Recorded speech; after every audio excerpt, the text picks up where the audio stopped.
Sobrang ganda dito guys. Ito po yung tinitirahan namin guys dito sa Punta de Luisa sa Lupon. Ayan po may speaker. Ito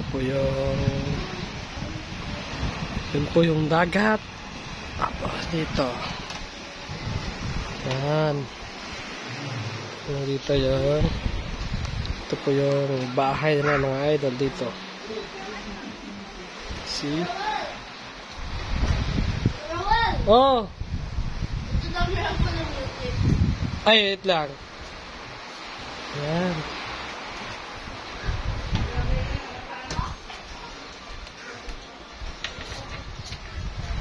Po, ayan. May ano pa siya mga idol doon sa level 2.